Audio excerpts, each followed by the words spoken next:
ಇಲ್ಲಿ ಇಲ್ಲಿ ಇಲ್ಲಿ ಮೇಡಮ್ ನಮಸ್ಕಾರ. ನಿಮ್ಮ ಹೆಸರು ಮೇಡಮ್? ನೇತ್ರ ಅವರೇ, ಎಲ್ಲಿಂದ ಬಂದಿದ್ದೀರಾ? ಮೈಸೂರಿನಾ? ಹಾಂ ಹಾಂ. ಏನಾಗಿ ಇಲ್ಲ ಐರಮಠಂಗೆ ಏನಕ್ಕೂ ಯಾವ ಚಿಕಿತ್ಸೆಗೋಸ್ಕರ ಬಂದಿದ್ದೀರಾ? ಸರ್, ನನಗೆ ಕಾಲು ತುಂಬ ನಡೆಯೋಕ್ಕಾಗ್ತಿರ್ಲಿಲ್ಲ, ತುಂಬ ಪೇನ್ ಇತ್ತು. ಹಾಂ ಹಾಂ. ಎರಡು ಕಾಲುಗುನಾ? ಒಂದು ಕಾಲು ಮಾತ್ರ. ಏನಾಗ್ತಾ ಇತ್ತು ಕಾಲಿಗೆ? ಏನಂತ ಗೊತ್ತು, ಡೆಲಿವರಿ ಆಯಿತು ನನಗೆ. ಸಡಾರ್ ಅಂತ ಆಗಿ ಸರ್, ಸ್ವಲ್ಪ ಪಾದ ನೋವು ಬರ್ತಿತ್ತು ಮೊದಲು ಕ್ಯಾರಿಂಗ್ ಟೈಮಲ್ಲಿ. Okay okay. ನನಗೂ BP ಶುಗರ್ ಏನೂ ಇಲ್ಲ, ಏನೂ ಇರಲಿಲ್ಲ.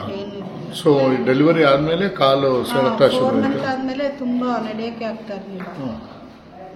ಓಕೆ. ಇಲ್ಲಿ ಬಂದ್ಮೇಲೆ ಚೆನ್ನಾಗಿದೆ ಸರ್. ಅಂದ್ರೆ ಬೇರೆ ಯಾವ್ದಾದ್ರು ಹಾಸ್ಪಿಟಲ್ಸ್ಗೆಲ್ಲ ಹೋಗಿ ತೋರಿಸಿದ್ರ? ಆರ್ಯ ಹಾಸ್ಪಿಟಲ್ ಹೋಗಿದೆ. ಏನ್ ಹೇಳಿದ್ರು ಅಲ್ಲಿ? ಡಿಸ್ ಸ್ವಲ್ಪ ಇದಾಗಿದೆ, ಜರುಗಿದೆ, ಬಲ್ಜ್ ಆಗಿದೆ. ಅದಕ್ಕೆ ಬೆಡ್ ರೆಸ್ಟ್ ಬೇಕು ಅಂತ ಹೇಳಿದ್ರು. ನಂಗೆ ತಕ್ಷಣ ವಾಸ ಆಗ್ಬೇಕಾದ್ರೆ ಸರ್ಜರಿ ಮಾಡ್ಬೇಕು ಅಂತ ಹೇಳಿದ್ರು. ಓ, ಸರ್ಜರಿ ಹೇಳಿದ್ರ? ಇಲ್ಲಿ L4 L5 ಅಲ್ಲಿ ಅನ್ಸುತ್ತೆ. ಹೌದೌದು. ಇಲ್ಲಿ ಬಂದ್ಮೇಲೆ ತುಂಬಾ ಚೆನ್ನಾಗಿ. ನಂತರ ಯಾಕೆ ಸರ್ಜರಿ ಮನ್ಸ್ ಮಾಡ್ಲಿಲ್ವಾ? ಇಲ್ಲ ಸರ್, ಯಾಕೆ ಹೇಳಿದ್ರು ನಮ್ಮ ರಿಲೇಟಿವ್ಸ್, ತುಂಬಾ ಚೆನ್ನಾಗಿದೆ ಟ್ರೀಟ್ಮೆಂಟ್ ಅಂತ. ಓ, ಇಲ್ಲಿದ್ ಬಗ್ಗೆ ನಿಮ್ ಪರಿಚಯಸ್ಥರು, ನಿಮ್ ರಿಲೇಟಿವ್ ಹೇಳಿದ್ರ? ಯಾರು ಅವರು? ದೂರ ಸಂಬಂಧ ಸರ್. ಅವ್ರಿಗೇನಾಗಿತ್ತಂತೆ?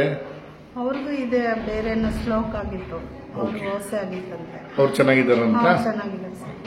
ಸೊ ನಿಮಗೆ ನಂತರ ನೀವು ಐರಮಠಂ ಬಂದು ಎಷ್ಟು ದಿನ ಆಯ್ತು? ಎಷ್ಟು ದಿನದ ಮುಂಚೆ ಬಂದಿದ್ದು ನೀವು? ಅಡ್ಮಿಟ್ ಆಗಿದೆ. ಮುಂಚೆ 12 days ಆಗಿದ್ರಿ, ಆಮೇಲೆ 45 days ಆದ್ಮೇಲೆ ರೆಸ್ಟ್ ಟ್ರೀಟ್ಮೆಂಟ್ ಇದೆ ಅಂತ ಹೇಳಿದ್ರು. ಓಕೆ. ಮೊದಲನೇ ಟ್ರೀಟ್ಮೆಂಟ್ ಎಷ್ಟು ದಿನ ಆದ್ಮೇಲೆ ನಿಮ್ಮ ವಿಪರೀತವಾದ ನೋವು? 12 days ಆದ್ಮೇಲೆ ಚೆನ್ನಾಗೇ ಹೋದೆ ನಾನು ಆಕ್ಚುಲಿ. ಹೌದಾ? ಅಷ್ಟೊಳಗೆ ನೋವೆಲ್ಲ ಕಮ್ಮಿ ಆಗಿ ಆರಾಮಾಗಿ? ಅಂದ್ರೆ ನಿಮ್ಗೆ ಕೂರಕ್ಕೆ, ನಿಲ್ಲಕ್ಕೆ, ನಡೆಯಕ್ಕೆ ಏನಕ್ಕೂ ಆಗ್ತಾ ಇರ್ಲಿಲ್ವಾ? ಹೇಗೆ? ಮಲ್ಗೋಕ್ಕೂ ಆಗ್ತಾ ಇರ್ಲಿಲ್ವಾ? ವಿಪರೀತ ನೋವು? ಈಗ ನೆನ್ಸ್ಕೊಂಡ್ರೆ ಏನನ್ಸುತ್ತೆ ನೋವನ್ನ? ಖುಷಿ ಆಗುತ್ತೆ ಸರ್. ನೋವಿಲ್ದೇ ಇರೋದು ಈಗ ನಿಮ್ಗೆ ನಂಬಿಕೆ ಇತ್ತಾ ಇಲ್ಲಿ ಬಂದಾಗ ಹತ್ರ ಕ್ಯೂರ್ ಆಗುತ್ತೆ? ತುಂಬಾ ಜನ ಹೇಳಿದ್ರು ತುಂಬಾ ಚೆನ್ನಾಗಿದೆ ಟ್ರೀಟ್ಮೆಂಟ್ ಅಂತ ಹೇಳಿ ಬಂದ್ಮೇಲೆ ಸರ್ ನಮ್ಗೆ ನಂಬಿಕೆ ಬಂದಿದೆ, ನಮ್ಗೆ ಗುಣ ಆದ್ಮೇಲೆ. ಆ ವಿಪರೀತ ನೋವನ್ನ ಎಷ್ಟು ದಿನ ತಡೆಯಕ್ಕಾಯ್ತು? ಅಂದ್ರೆ ಸರ್, ನಾನು 2 days ಇಂದ ತುಂಬಾ ನೋವು ತಡೆಯಕ್ಕೆ ನಾನು ಏನೋ ಹೋಗ್ಬಿಡ್ಬೇಕು ಅಷ್ಟೊಂದು ಇದ್ರಲ್ಲಿದ್ದೆ ನಾನು. ಅಯ್ಯೋ, ನೋವು ತಡೆಯಕ್ಕಾಗದೆ? ತಡೆಯಕ್ಕೆ ಸಣ್ಣ ಮಗು ಬೇರೆ ಇದೆ ಸರ್, ನನಗೆ 10 years ಬಿಟ್ಟು ಆಗಿರೋದು. ಓ, ತುಂಬಾ ಕಾದು ಆಗಿರೋ ಮಗು. ಏನಪ್ಪ ಈಗ ಆಯ್ತು ಅಂತ ದೇವ್ರ ಹತ್ರ ಪ್ರಾರ್ಥನೆ ಮಾಡ್ಕೊಂತಾ ಇದ್ದೋ. ಆಮೇಲೆ ದೇವ್ರ ತರ ಯಾರೋ ಬಂದು ಹೇಳಿದ್ವಿ ಸರ್, ನಿಮ್ಮಿಂದ ಗುಣ ಆಗಿದೆ, ತುಂಬಾ ಥ್ಯಾಂಕ್ಸ್. ಬಹಳ ಸಂತೋಷ. ಅಂದ್ರೆ ಈಗ ನಿಮ್ಗೆ 100 ಭಾಗದಲ್ಲಿ ಎಷ್ಟು ಕಮ್ಮಿ ಆಗಿರ್ಬೋದು? ಈಗ 90% ಆಗಿದೆ ಸರ್. ಈಗ ಸುಳ್ಳ್ಯಾಕೆ ಹೇಳ್ಬೇಕು, ನಾನು ಸ್ವಲ್ಪ ಟ್ರಾವೆಲ್ ಮಾಡಿದ್ದೆ. ಓ, ರೆಸ್ಟ್ ಆಗಿರ್ಲಿಲ್ಲ ಸರಿಯಾಗಿ? ರೆಸ್ಟ್ ಆಗಿಲ್ಲ ಸರ್, ನಮ್ ಕಡೆ ಯಾರು. ಅಂದ್ರೆ ರೆಸ್ಟ್ ಆಗಿದ್ರೆ 100% ಆಗೋಗಿರೋದೇನು? ಹೌದು ಸರ್. ಈಗ 90% ಅಂದ್ರೆ ಓಡಾಡಕ್ಕೆ, ಮಾಡೋದಕ್ಕೆ. ಈಗ 2 wheeler ಅಂತೂ ಓಡಾಡಿದ್ದೀನಿ, 4 wheeler ಅಲ್ಲಿ ಓಡಾಡಿದ್ದೀನಿ. ಯಾಕಂದ್ರೆ ನಮ್ ಕಡೆ ಯಾರು ಇಲ್ಲ ಸರ್, ನಾನು ಸಿಸ್ಟರ್ ಇದ್ರೆ, ನಮ್ಮ ಹಸ್ಬೆಂಡ್ ಇರೋದು ಬ್ಯಾಂಗ್ಳೂರಲ್ಲಿ. ಸೊ ರೆಸ್ಟ್ ಮಾಡೋದು ಕಷ್ಟ ಆಗ್ತಿದೆ ಸರ್. ಏನೋ ತರಬೇಕು, ನಾವೇ ಹೋಗ್ಬೇಕು, ಯಾರು ಹೆಲ್ಪ್ ಇಲ್ಲ. ಅಂದ್ರೂ ನೀವು ಓಡಾಡಿದ್ರು ನಿಮ್ಗೇನೋ ನೋವುಗಳು ಹತ್ರ ಸಮಸ್ಯೆಗಳು ಏನೋ ಕಂಡು ಬರ್ತದೆ? ಸ್ಟ್ರೈನ್ ಮಾಡ್ಕೊತಿರ್ಲಿಲ್ಲ, ಸಣ್ಣ ಪುಟ್ಟ ತಗೊಂಡ್ ಬಂದು ರೆಸ್ಟ್ ಮಾಡ್ತಾ ಇದ್ದೆ, ಮಗು ಫೀಡ್ ಮಾಡೋದಷ್ಟೇ ಸರ್. ಇನ್ನು ನೋಡಿ, ಈಗ ನೀವು ಡೆಲಿವರಿ ಆಗಿ ಒಂದ್ ಸ್ವಲ್ಪ ತಿಂಗಳು ಅಂದ್ರಲ್ಲ, ಈ ಒಂದು ಚಿಕಿತ್ಸೆ ಆಕ್ಚುಲಿ ಕೇರಳದಲ್ಲ, ಒಂದು ಡೆಲಿವರಿ ಆದ್ಮೇಲೆ ಒಂದು ತಾಯಿಗೆ ಕೊಡುವಂತ ಚಿಕಿತ್ಸೆ ನಮ್ಗೆ ಸಿಕ್ಕಿರೋದು.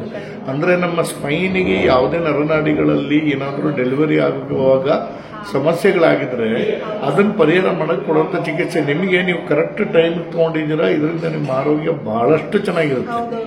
ನಮ್ಗೆ ಗೊತ್ತಿರ್ಲಿಲ್ಲ ಸರ್. ಈಗ ನಮ್ ಕಡೆ ಹೇಳಿದ್ಮೇಲೆ ಅವ್ರಿಗೂ ದೇವ್ರ ತರ ಬಂದು ಹೇಳಿದ್ರು, ಹಾಗಾಗಿ ಫಸ್ಟ್ ಅವ್ರಿಗೆ ನೀವು ಕೃತಜ್ಞತೆ ಹೇಳ್ಬೇಕು. ತುಂಬಾ ಥ್ಯಾಂಕ್ಸ್ ಹೇಳ್ತೀನಿ ಅವ್ರಿಗೆ ಮಾತಾಡಿದ್ರು, ನೀವು ಹೇಳಿದ್ರು ಅವ್ರಿಗೆ? ಹೇಳಿದ್ರು ಸರ್, ಖುಷಿ ಪಟ್ರು ಅವರು.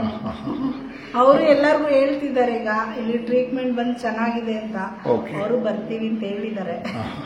ಬಹಳ ಸಂತೋಷ. ಅಂದ್ರೆ ಏನೇನು ಚಿಕಿತ್ಸೆಗಳು ತಗೊಂಡ್ರಿ ಅಂತ ಏನಾದ್ರು ನಿಮ್ಗೆ ಗೊತ್ತಿದ್ಯಾ? ಅದೇ ಸರ್, ಮುದಿರ, ಮರ್ಮ ಚಿಕಿತ್ಸಾ, ಪಂಚಕರ್ಮ, ಮೆಡಿಸಿನ್ ಅದೆಲ್ಲ ತಗೊಳ್ಳೋಕೆ ನೋವಿತ್ತಾ? ಇಲ್ಲ ಸರ್, ಏನಿಲ್ಲ, ಆರಾಮಾಗಿದೆ. ಅಷ್ಟೊಂದು ವಿಪರೀತ ನೋವು ಬಂದು ಮಾಡಿದಾಗ ಸ್ಟಾರ್ಟಿಂಗ್ ಅಲ್ಲಿ ತುಂಬಾ ಪೈನ್ ಫೋರ್ಸ್ ಆಗಿ ಎಲ್ಲ ಮಾಡ್ತಾ ಇದ್ರು. ನಮ್ಮ ಒಳ್ಳೇದಕ್ಕೆ ಅನ್ಕೊಂಡು ಮಾಡಿದ್ರು, ತಡ್ಕೊಂಡೆ ಸರ್. ಹೌದು. ಬಟ್ ಆಪರೇಷನ್ ಆಗಷ್ಟಂತ ಇಲ್ಲ sir, ವರ್ಸ್ ಕಂಡೀಷನ್ ಏನಾಗಿಲ್ವಲ್ಲ? ಇಲ್ಲ ಸರ್, ತುಂಬಾ ಚೆನ್ನಾಗಿದೆ ಸರ್, ತುಂಬಾ ಥ್ಯಾಂಕ್ ಚೆನ್ನಾಗಿ ಮಾಡಿದ್ರ ಇಲ್ಲಿ ಎಲ್ಲ ಸ್ಟಾಫ್ಗಳೆಲ್ಲ ಸ್ಟಾಫ್ ಎಲ್ಲ ತುಂಬಾ ಒಳ್ಳೆಯದು ಸರ್. ಚೆನ್ನಾಗಿ ಕಲ್ತಿರೋರಲ್ವಾ ಎಲ್ಲ ಮಾಡೋರು? ಇಲ್ಲಿ ವಸತಿ ನಿಮಗೆ ಊಟದ ವ್ಯವಸ್ಥೆ ಎಲ್ಲ ತುಂಬಾ ಚೆನ್ನಾಗಿತ್ತು, ತೊಂದರೆಗಳೇನಿಲ್ಲ? ಚೆನ್ನಾಗಿತ್ತು. ಈ ವಿಡಿಯೋ ನೋಡೋರಿಗೆ ನಿಮ್ಮಾಗೆ ನೋವಲ್ಲಿರೋರಿಗೆ, ಈಗ ನಿಮ್ಮ ಯಾರೋ ದೂರದ ಸಂಬಂಧಿಕರು ಹೇಳಿದ್ರು ಅಂದ್ರೆ ಅದೇ ತರ ನೋವಲ್ಲಿರೋರಿಗೆ ಏನ್ ಹೇಳಕ್ ಇಷ್ಟಪಡ್ತೀರಾ ಈ ವಿಡಿಯೋ ಮೂಲಕ? ಅವರು ಬರೋರು ತುಂಬಾ ಪುಣ್ಯವಂತರು ಸರ್. ಇಲ್ಲಿ ಬೇರೆ ಟ್ರೀಟ್ಮೆಂಟ್ಗಿಂತ ಇದು 100% ಚೆನ್ನಾಗಿದೆ ಸರ್. ಹೌದಾ? ಹೇಳಕ್ ಇಷ್ಟಪಡ್ತಾ ಇದ್ದೀನಿ. ದಯವಿಟ್ಟು ಯಾರಿಗೆ ಹುಷಾರಿಲ್ಲ ಅಂತ ಬಂದು ಇಲ್ಲಿ ಟ್ರೀಟ್ಮೆಂಟ್ ತಗೊಂಡ್ರೆ ತುಂಬಾ ಒಳ್ಳೇದು. ಅಂದ್ರೆ ನೀವು ನೋಡಿದೀರಾ ಬೇರೆಯವರು ನಿಮ್ಮ ಅಕ್ಕಪಕ್ಕದವರು ಇದೇ ತರ ಸಮಸ್ಯೆ ಎಲ್ಲ ಬಂದಿರೋರು ಚೆನ್ನಾಗಿ ನೋಡಿದ ಇಲ್ಲೇ ಇದ್ರು ಅಡ್ಮಿಟ್ ಆದಾಗ ಅವರು ಹೇಳ್ತಾ ಇದ್ರು ಸರ್, ತುಂಬಾ ಚೆನ್ನಾಗಿದೆ ಟ್ರೀಟ್ಮೆಂಟ್. ಅವರು ಹುಷಾರಾಗಿದ್ದಾರಾ? ಬೇಕು ರೆಸ್ಟ್ ಒಂದು ಇಂಪಾರ್ಟೆಂಟ್ ನಮ್ಮ ಟ್ರೀಟ್ಮೆಂಟ್. ಯಾರು ಇಲ್ದಾಗ ನಮ್ ಕೆಲಸ ನಾವೇ ಮಾಡ್ಕೋಬೇಕಲ್ಲ ಸರ್. ಅಂದ್ರೆ ನಿಮ್ಮ ಜೀವನ ಪೂರ್ತಿ ನೀವು ಚೆನ್ನಾಗಿರ್ಬೇಕು ಅನ್ನೋ ಆಸೆ ಮೇಲೆ ರೆಸ್ಟ್ ಹೇಳೋದು, ಅದು ನಿಮ್ಮ ಜವಾಬ್ದಾರಿ ಕೂಡ ಆಗಿರುತ್ತೆ ಮಾಡೋದು. ಆದಷ್ಟು ಚೆನ್ನಾಗಿ ಇನ್ನೂ ಆರೋಗ್ಯ ಪೂರ್ತಿ ಚೆನ್ನಾಗಿರ್ಲಿ ನಿಮಗೆ, ನಿಮ್ಮ ಮಗುದು ಭವಿಷ್ಯನೂ ಚೆನ್ನಾಗಿರಲಿ. ದೇವರು ನಿಮಗೆ ಸರ್ವ ಆರೋಗ್ಯ ಕೊಟ್ಟು ಕಾಪಾಡಲಿ. ಧನ್ಯವಾದಗಳು. ಧನ್ಯವಾದ.